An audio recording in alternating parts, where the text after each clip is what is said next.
પણ મહાભારતમાં શું છે? ધર્મ અને અધર્મના પાત્રો આપ્યા છે. ધર્મરાજ છે ને એ ધર્મનું પાત્ર છે, યુધિષ્ઠિર. એનું નામ તો યુધિષ્ઠિર છે, પણ એ માણસ ધર્મની એક પણ મર્યાદાને તોડી નથી એને.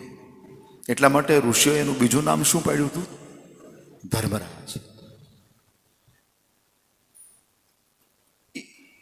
યુધિષ્ઠિરે જે કંઈ કર્યું, જે કંઈ વિચાર્યું,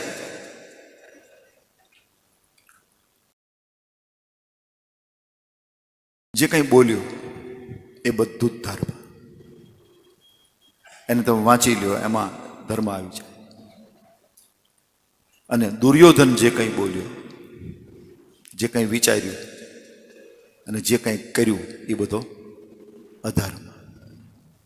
એટલે ધર્મ અને અધર્મના પાત્રો આપ્યા છે મહાભારતમાં.